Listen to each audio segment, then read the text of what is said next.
ఈరోజు హోంమంత్రి అనిత గారు ఒక ప్రెజెంటేషన్ ఇచ్చారు. ఆ ప్రెజెంటేషన్ చూస్తుంటే అది ఒక ప్రెజెంటేషన్ లాగా లేదు. అనిత ఫ్రస్ట్రేషన్ కనిపిస్తోంది.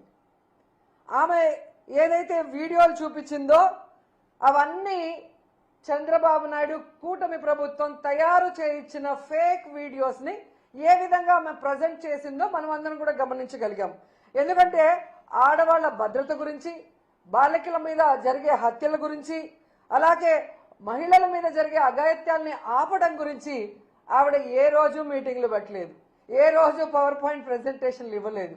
వాటికి ఎలాంటి ఒక పులి స్టాప్ పెట్టే విధంగా కొత్త చట్టాలను తేవటమో లేదా ఉన్న చట్టాలని సవరించి నేరస్తుల్ని కంట్రోల్ చేసే విధంగా ఏ రోజు చేయలేదు.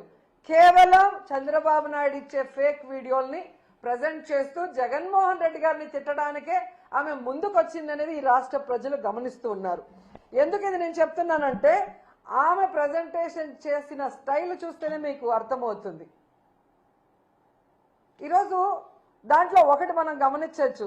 అందరూ ఏమనుకుంటారు, అనిత గారు ప్రెజెంటేషన్ ఇస్తుంది, ఓకే జగన్మోహన్ రెడ్డి గారికి కట్టడం చేత కాలేదు, గతంలో చంద్రబాబు నాయుడు 3 సార్లు ముఖ్యమంత్రి అయ్యాడు కదా, ఎన్ని కాలేజీలు కట్టేశాడో, ఎంత అద్భుతంగా కట్టేశాడో, ఏ విధంగా అవి రన్నింగ్ అవుతున్నాయో చూపిస్తారని అందరూ కూడా ఆ ప్రెజెంటేషన్ చూడటం జరిగింది. కానీ ఆమె చెప్పిన విషయాలు చూస్తే చంద్రబాబు నాయుడు ఒక్క మెడికల్ కాలేజ్ కూడా కట్టలేదు, దానికి ఆలోచన కూడా చేయలేదు. మనకి జగన్మోహన్ రెడ్డి అనే వ్యక్తి అంటే వయసులో చాలా చిన్నవాడు, చంద్రబాబు నాయుడుతో పోలిస్తే అనుభవం లేదని వీళ్ళు ఎక్కిరిస్తారు. కడప ఎమ్మెల్యేని ఎక్కిరిస్తారు. మరి కడప ఎమ్మెల్యే గారికి 17 మెడికల్ కాలేజీల్ని పర్మిషన్లు తెచ్చి వాటికి శ్రీకారం చుట్టి దాదాపుగా ఈరోజు 6 కాలేజీలు రన్నింగ్లో ఉన్నాయి. ఈ 15 నెలల్లో వీళ్ళు గనక వాటికి డబ్బులు కేటాయించి చేస్తుంటే అవి కూడా ఈరోజు రన్నింగ్లోకి వచ్చే అవకాశం ఉండి కూడా చేయలేక వీళ్ళు వెనక్కి పెట్టి జగన్మోహన్ రెడ్డి గారిని తిడుతుంటే ప్రజలు నవ్వుతున్నారు.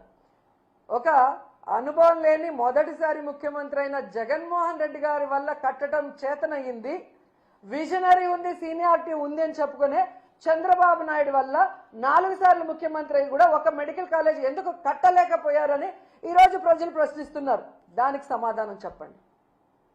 ఈరోజు ఈ రాష్ట్రాన్ని అప్పనంగా తాకట్టు పెట్టి దాదాపుగా 1,97,000 కోట్ల రూపాయల్ని 15 నెలల్లో అప్పు తీసుకొచ్చారు కదా, ఎందుకు మీరు 5,000 కోట్లు కూడా ఖర్చు పెట్టి ఈ 10 మెడికల్ కాలేజీని ఎందుకు ఫినిష్ చేయలేకపోతున్నారు?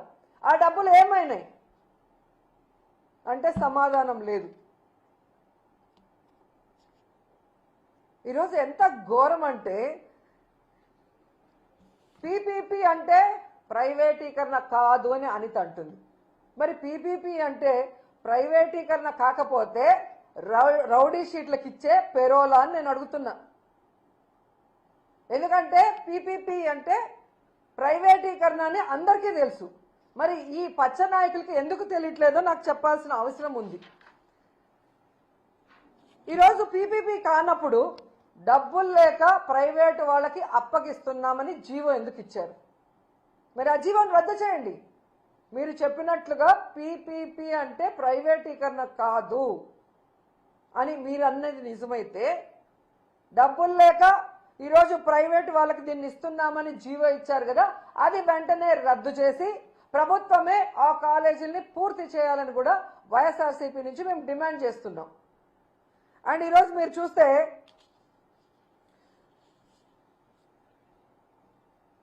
ఈ అనితతో పాటు ఇంకో ఆవిడ తయారైంది, సవిత. మొదటిసారి ఎమ్మెల్యే అవగానే మంత్రి అవగానే కొత్త పిచ్చోడు పొద్దురగడు అంటారు చూసావా, ఆ విధంగా ఉంది సవిత ప్రవర్తన. తనకు ఓట్లేసి గెలిపించిన ప్రజలకి ఈరోజు మెడికల్ కాలేజీని పూర్తి చేయాల్సిన బాధ్యత మంత్రికి లేదా జిల్లాలో? ఈరోజు చంద్రబాబు నాయుడు మీద ఒత్తిడి తీసుకొచ్చి ఆ కాలేజీని పూర్తి చేయడం ఆమెకి చేత కాదు. ఈరోజు అమరావతిలో వర్షం వచ్చింది, నీళ్లు తోడుతున్నామని కోట్లు వేస్ట్ చేస్తూ తినేస్తున్నారు. దాంట్లో కొంత డబ్బు తీసుకొచ్చి పూర్తి చేయొచ్చు కదా, అది చేత కాదు. ఈరోజు మీ వెనకబడిన ప్రాంతం అనంతపురంలో పేద ప్రజలకి ఒక నాణ్యమైన వైద్యాన్ని అందించే విధంగా చంద్రబాబు నాయుడు కూడా చేయని ఆలోచన జగన్మోహన్ రెడ్డి గారు చేసి అక్కడ కాలేజీని నిర్మాణం స్టార్ట్ చేస్తే అది పూర్తి చేసుకోకుండా దాన్ని అమ్మకానికి క్యాబినెట్లో పెడితే ఎలా సిగ్గు లేకుండా దానికి మద్దతు తెలిపావని సరితను అడుగుతున్నా నేను. మళ్ళీ నువ్వు కూడా మాట్లాడేదన్నా జగన్మోహన్ రెడ్డి గారి గురించి? నీకే అర్హత ఉంది? నీకు ఓట్లేసిన ప్రజలకి వెన్నుపోటు పొడిచి చంద్రబాబు నాయుడు చెప్పేదానికి గంగిరెద్దులాగా తల ఊపుతూ జగన్మోహన్ రెడ్డి గారిని మాట్లాడే అర్హత మీకుందా అని అడుగుతున్నా. మళ్ళీ అనిత అంటుంది జగన్మోహన్ రెడ్డి గారు లండన్ మందులు వేసుకోకపోవడం వల్ల ఏదేదో పిచ్చి పిచ్చిగా మాట్లాడుతున్నాడంట. ఈరోజు హైదరాబాద్లో 15 రోజులకు ఒకసారి ఏఐజీ హాస్పిటల్కి పోయి ఎవరు మందులు వేసుకుంటున్నారో రాష్ట్రంలో ఉన్న తెలుగు రాష్ట్రాల్లో ఉన్న అందరి ప్రజలకు తెలుసు.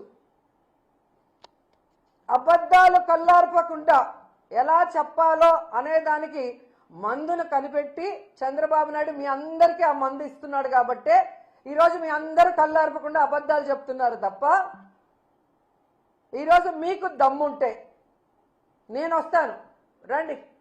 రాజమండ్రి మెడికల్ కాలేజ్కి వస్తారా? విజయనగరం మెడికల్ కాలేజ్కి వస్తారా? నేను ఇన్ఛార్జిగా ఉన్న మచిలీపట్నం మెడికల్ కాలేజ్కి వస్తారా? నంద్యాల మెడికల్ కాలేజ్కి వస్తారా?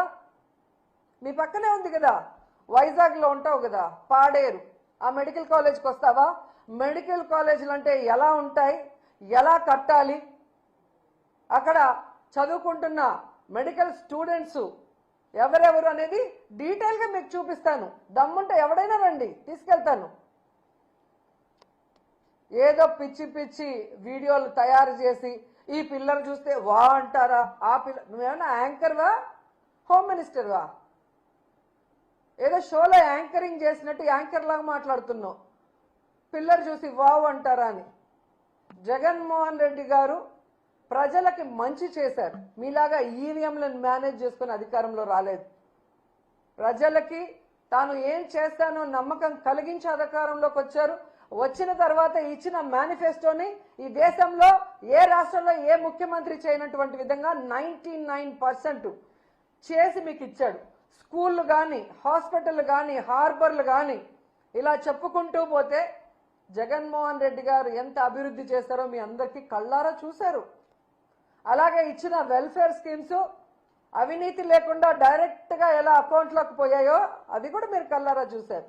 అయినా ఏ విధంగా కళ్ళార్పకుండా అబద్ధాలు చెప్పడానికి మీకైనా ఉండాలి, లేదా మీతో చెప్పించి ఆ చంద్రబాబు నాయుడుకైనా ఉండాలి.